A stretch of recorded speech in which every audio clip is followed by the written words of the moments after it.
ओम नमः शिवाय, हर हर महादेव, जय महाकाल, गणपति बप्पा मोरिया, श्री गणेशाय नमः। आप सबको पता है कल है गणेश चतुर्थी का दिन और इस दिन बन रहे हैं बहुत ही अद्भुत से योग। एक तो बन रहा है रवि योग और दूसरा ब्रह्म योग भी बन रहा है। 2023 में आने वाली चाहे कृष्ण जन्माष्टमी हो, चाहे गणेश चतुर्थी हो, चाहे सावन का महीना क्यों ना हो, सभी के सभी इतने पवित्र और इतने खास है कि कोई ना कोई योग, कोई ना कोई ब्रह्म योग, रवि योग, स्वार सिद्धि योग इन दिन बन ही रहे हैं। और कल है गणेश चतुर्थी का दिन, जो कि सिर्फ साल में एक दिन आती है। अगर आपके जीवन में रिद्धि सिद्धि की बहुत ज्यादा कमी है, धन की कम समस्या है, संपदा नहीं बढ़ रही है, कोई मनोकामना है जो काफी समय से पूरी नहीं हो रही है ना, तो मात्र आपको छोटा सा उपाय करना होगा। गणेश दुर्वा का जो महा उपाय पूज्य गुरुजी ने कथा में कई बार बताया है ना, आपको कैसे करना है, कब करना है, कहां चढ़ानी है, कितनी दुर्वाएं चढ़ानी है, कितनी उठा करके लेकर के आनी है, पूरा इस वीडियो के अंदर बताऊंगा। परंतु उससे पहले आप सबसे एक छोटी सी गुजारिश करूंगा कि जो लोग पहली बार आए हैं चैनल को सब्सक्राइब जरूर कीजिएगा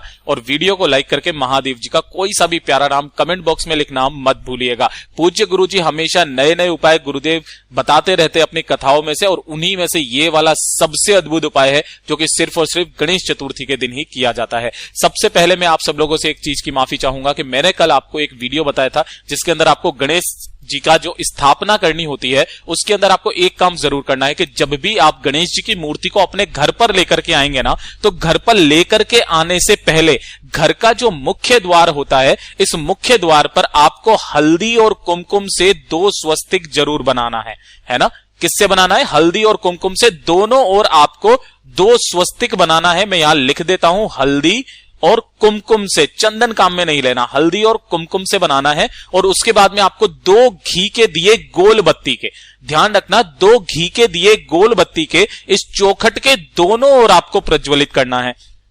ठीक है ना, ये वाला काम निश्चय ही करना है। बहुत जोर करके बताया था, आप सब लोग जो गलती करते हो ना, वो वाली गलती अब की बार नहीं होगी।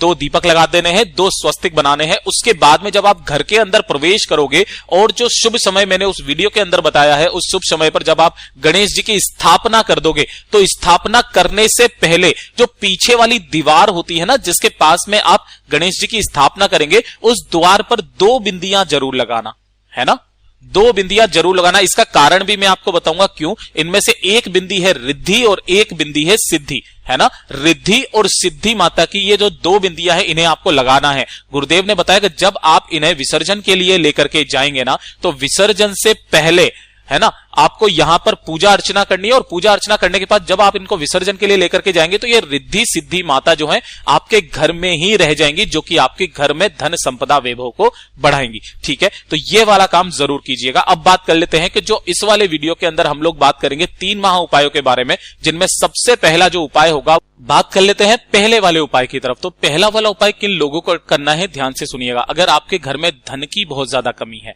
व्यापार अच्छे से नहीं चल रहा है, कहीं से भी धन आ ही नहीं रहा है, कर्जा बहुत ज्यादा हो गया है, लोन चुकता नहीं हो रहा है, पूरी की पूरी आपकी धन की ही अगर समस्या है ना, तो गणेश चतुर्थी के अलावा और आपको किसी भी दिन इस उपाय को नहीं करना है और आपको कोई और उपाय करने की जरूरत भी नहीं पड़ेगी जिंदगी भर। मात्र गणेश चतुर्थी के दिन इस उपाय को कर लीजिएगा। आपको चाहिए होंगी दुर्वा, ठीक है ना, जो देसी घास दूब आती है ना, अंग्रेजी वाली नहीं लेनी है, ध्यान से सुनिएगा। अब आपको करना क्या है कि जो आपने दुर्वा ली है, गुरुदेव ने कोई संख्या फिक्स नहीं बताई आपको कितनी लेनी है। आप 2, 4, 5, 6, 8, 10 जितनी भी लेना चाहो उतनी ले लेना। ठीक है, ले ली है, कम से कम 5 तो ले ही लेना। ठीक है, अब ध्यान रखिएगा, काफी बार गुरुदेव ने बताया कि जब आप दुर्वा लेते हो ना, तो आप इसको मोली से यहां पर बांध देते हो, एक गट्ठर बना देते हो और उसके बाद समर्पित करते हो।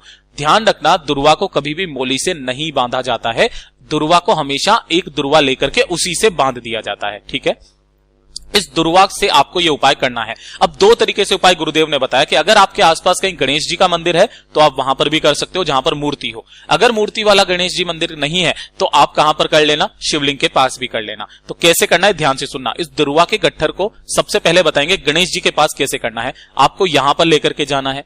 जैसे ही आप यहां पर लेकर के जाएंगे तो दुर्वा चढ़ाने का भी एक क्रम है महाराज, ध्यान से सुनिएगा कि जो दुर्वा होती है ना, आपको अपनी कामना कहते हुए, अपना नाम और गोत्र बोलते कहते हुए उस दुर्वा को आपको कहां पर चढ़ाना है, गणेश जी का जो टूटा हुआ दांत है ना, ये वाला, इधर की तरफ नहीं, टूटे हुए दांत की तरफ जो हाथ है, यहां पर आपको उस दुर्वा को समर्पित करना है। ठीक है ना, समर्पित कर देने के पश्चात गणेश जी की आराधना करके उनको अपनी मनोकामना बोल करके धन की जो भी समस्या है उसे कह करके जब आप घर के तरफ वापस आएंगे ना, तो यहां से आपको मात्र एक दुर्वा जो है उठा करके लेकर के आ जानी है। ठीक है, जब आप इसे उठा करके घर की तरफ आएंगे ना, तो आपको अपने घर की चौखट पर इसे टच करवाना है। इसी दुर्वा को आपको क्या करना है, चौखट पर टच करवाना है, और टच करवा देने के पश्चात आपके घर पर जहां पर भी आपके धन रखने का स्थान होता है, तिजोरी, अलमारी, जहां पर भी होता है ना, वहां पर आप रख दीजिएगा। महाराज आपके जीवन में कभी भी धन की कमी नहीं होगी, माता लक्ष्मी सदैव आपके घर में वास करेगी। अब दूसरा जो उपाय इसी के अंदर बताया कि अगर आपके आसपास कहीं पर भी गणेश जी का मंदिर नहीं है, तब आप शिवलिंग के पास जब आप जाएंगे ना, तो दुर्वा के साथ 1 लोटा शुद्ध जल जरूर लेकर के जाना। जब आप यहां पर पहुंचेंगे, उत्तर दिशा नॉर्थ डायरेक्शन की तरफ मुंह करके खड़े होकर के मयूर ध्वज के नाम से, यह चीज ध्यान रखना, यहां पर मयूर ध्वज, गणेश जी का बहुत प्यारा सा नाम है, मयूर ध्वज के नाम से 1 लोटा शुद्ध जल मेरे देवादिदेव महादेव जी पर समर्पित करना। ठीक है, और जो दुर्वा का गट्ठल लिया है ना, उसे ये वाला जो स्थान होता है ना, गणेश जी का स्थान होता है, यहां पर आपको टच करवाना है, अपना नाम और गोत्र बोलना है, अपनी धन की समस्या कहनी है, विनती करनी है, और यहां से आपको फिर वो एक दुर्वा उठा करके अपने घर की चौखट पर इसे टच करवाना है, और टच करवा देने के पश्चात आपको उसे ही उठा करके अपनी घर की तिजोरी में रख देना है। अगर आप अपने व्यापार के लिए इस उपाय को कर रहे हो, तो व्यापार वाली जो स्थल है उसकी चौखट पर टच करवा करके व्यापार स्थल पर जहां पर भी आप धन वगैरह या फिर जहां पर भी आपका पूरा हिसाब किताब होता है, उस जगह पर आप रख दीजिएगा। महाराज जीवन में कभी भी धन की कमी नहीं होगी, इतना अद्भुत उपाय है ये। ठीक है, तो ये तो हो गया पहला उपाय। अब बात कर लेते हैं दूसरे वाले उपाय की तरफ। ठीक, देखिए दूसरा वाला उपाय आपके किसके लिए होगा, कार्य सिद्धि के लिए, है ना। अगर आपका कोई कार्य जीवन भर से बहुत टाइम से रुका पड़ा है ना, हो ही नहीं रहा है, आप कुछ नया बिजनेस स्टार्ट करना चाहते हो, किस समय उसकी बात करें, कब जाएं, तो आप जिस कार्य में भी हाथ डालोगे ना इस दिन के बाद में, उसमें काम में आपको सफलता मिलेगी ही मिलेगी। यह है सफलता प्राप्ति के लिए, कार्य सिद्धि के लिए। ध्यान से सुन लेना एक बार, जब भी चतुर्थी का दिन आ जाए ना, उसी चतुर्थी के दिन आप इस उपाय को कर लेना। ठीक है, देखिए आपको चाहिए होंगे गेहूं के दाने। अब भैया कितने गेहूं के दाने लेने हैं, तो आप कितने भी गेहूं के दाने ले सकते हो, गुरुदेव ने कोई संख्या फिक्स नहीं बताई, लेकिन एक नियम होता है, या तो आप 7 ले लीजिए, 11 ले लीजिए, 21 ले लीजिए, है ना, इस तरीके से आप, या 108 ले लीजिए, इस तरीके से आप ले लेना। ले लिए गेहूं के दाने और 1 लोटा शुद्ध जल लेकर के पहुंच जाना मेरे देवादिदेव महादेव जी के मंदिर शिवलिंग के पास, उत्तर दिशा नॉर्थ डायरेक्शन की तरफ मुंह करके खड़े हो जाना। चतुर्थी के दिन ही आपको यह उपाय करना है। सबसे पहले 1 लोटा शुद्ध जल मेरे देवादिदेव महादेव जी को समर्पित करना, उत्तर दिशा की तरफ मुंह करके ओम नमः शिवाय, श्री शिवाय नमस्तुभ्यं पंचाक्षरी मंत्र या षडाक्षरी मंत्र का स्मरण करते हुए यहां पर समर्पित कर दिया। समर्पित करने के पश्चात अपने दाहिने हाथ में इन गेहूं के दानों को लेना, अपना नाम और गोत्र बोलना। क्या बोलना, अपना नाम और गोत्र बोलना, महादेव जी से कामना करके जितने भी गेहूं के दाने लिए हैं ना, उन्हीं गेहूं के दानों को आपको शिवलिंग के ठीक ऊपर अपने दाहिने हाथ में लेकर के समर्पित कर देना। ठीक है, समर्पित कर दिया। समर्पित कर देने के पश्चात आपको 2 मिनट यहां पर बैठ करके महादेव जी का स्मरण करना है ना, उनसे अपनी कामना कहना। कामना करने के पश्चात यहां से 4 दाने उठा करके आपको अपने साथ में लेकर के आ जाना है, और फिर उसके बाद आप जिस कार्य के लिए जा रहे हो ना, उन्हीं 4 दानों को अपनी पॉकेट में रख के, अपनी जगह पर रख के उनको साथ लेकर के जाना है, और जिस कार्य के लिए भी आप जाएंगे ना, आपको सफलता मिलेगी ही मिलेगी। महाराज इतना अद्भुत एंड बहुत ही अचूक उपाय है जो चतुर्थी के दिन ही किया जाता है। ठीक है, तो जब भी आप कभी भी अगर कोई विशेष कार्य के लिए बाहर जा रहे हैं ना, इस वाले उपाय को चतुर्थी के दिन करके जरूर जाइएगा, और इन 4 गेहूं के दानों को जरूर लेकर के जाइएगा। ठीक है, तो ये हो गया दूसरा उपाय। अब बात कर लेते हैं तीसरा वाला उपाय। जो तीसरा वाला उपाय है ना, ये आपकी मनोकामना पूर्ति, वंश वृद्धि, कार्य सिद्धि और एग्जाम में पास होने के लिए है। ध्यान से सुन लीजिएगा, समझने की कोशिश कीजिएगा। वैसे जो क्रम होता है महाराज दुर्वा चढ़ाने का, वो ये होता है कि आपको कम से कम 5 दुर्वा चढ़ानी होती है गणेश जी भगवान जी को। ठीक है ना, ये 5 दुर्वाओं का क्रम क्या है, ये होती है आपकी पंचम इंद्रियों को वश में करने के लिए। किसके लिए, पंचम इंद्रियों को वश में करने के लिए ये वाला उपाय किया जाता है। 5 दुर्वाएं समर्पित किया जाता है, और जो 5 दुर्वा होती है ना, ये दुर्वा ये गणेश जी की सबसे प्रिय होती है।